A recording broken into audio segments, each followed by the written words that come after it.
Doctor, ദഹന പ്രശ്നമുള്ളവരിൽ അലർജിയും ഉണ്ടാവാനായിട്ടുള്ള സാധ്യതയുണ്ടോ? തീർച്ചയായിട്ടും. പലപ്പോഴും രോഗികൾ നമ്മുടെ വയറിൻ്റെ പ്രയാസത്തിനൊക്കെ അവർ വന്ന് ട്രീറ്റ്മെൻറ്റ് എടുക്കുമ്പോൾ ചിലവർക്ക് അലർജിയും കൂടി അതിൻ്റെ ഒപ്പം ഉണ്ടാവാം. അത് നമ്മൾ പ്രത്യേകിച്ച് മെഡിസിൻ ഒന്നും കൊടുക്കാറില്ല.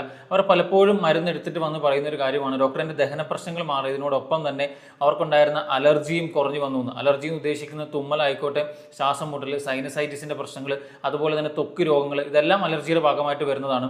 പലപ്പോഴും അതിൻ്റെ ഒപ്പം തന്നെ ഞാൻ ഈ പറഞ്ഞ ലക്ഷണങ്ങളോടൊപ്പം തന്നെ നിങ്ങൾക്ക് ദഹന പ്രശ്നങ്ങളും ഉണ്ടെങ്കിൽ, അത് മലബന്ധമായിക്കോട്ടെ, വിട്ടുമാറാത്ത പുളിച്ചിതികെട്ടിൽ, നെഞ്ചരിച്ചിൽ, ഗ്യാസിൻ്റെ പ്രശ്നം, ഇവയൊക്കെ ആയിക്കോട്ടെ, അതുണ്ടെങ്കിൽ തീർച്ചയായിട്ടും ചെക്ക് ചെയ്യേണ്ടതാണ്. നമുക്ക് അത് ഒരു പക്ഷേ വയറിൻ്റെ പ്രയാസം കൊണ്ട് വന്ന അലർജിയാണോ, അല്ലെങ്കിൽ അതുകൊണ്ടാണോ ഇത് മാറാണ്ട് നിൽക്കുന്നത്.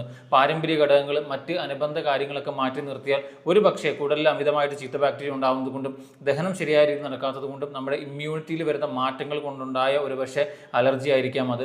അതുകൊണ്ട് തന്നെ ഇങ്ങനെയുള്ള അലർജികൾ മാറണമെങ്കിൽ നമ്മുടെ കുടലിൻ്റെ ആരോഗ്യവും, അല്ലെങ്കിൽ കുടലിലുണ്ടായിരിക്കുന്ന എന്തൊക്കെ ബുദ്ധിമുട്ടുകളാണോ അതും പൂർണ്ണമായി മാറിയാൽ മാത്രമാണ് ഇങ്ങനെയുള്ള അലർജിയും മാറുകയുള്ളൂ. അതുകൊണ്ട് തന്നെ നിങ്ങൾക്ക് അലർജിയോടൊപ്പം തന്നെ ദഹന പ്രശ്നങ്ങളും ഉണ്ടെങ്കിൽ ആദ്യമേ നിങ്ങൾ ചെയ്യേണ്ടത് നിങ്ങളുടെ ദഹന പ്രശ്നങ്ങൾ പൂർണ്ണമായിട്ടും മാറാനായിട്ടുള്ള മുൻകരുതലുകളും കാര്യങ്ങളും, അല്ലെങ്കിൽ അതിനാവശ്യമായ ഒരു ചികിത്സയും എടുക്കാനായിട്ട് ശ്രമിക്കുക. അപ്പോൾ തന്നെ നിങ്ങൾ അലട്ടിക്കൊണ്ടിരുന്ന അലർജിയുടെ ബുദ്ധിമുട്ടുകളും കുറഞ്ഞു വരുന്നതായിട്ട് നിങ്ങൾക്ക് കാണുവാനായിട്ട് കഴിയും.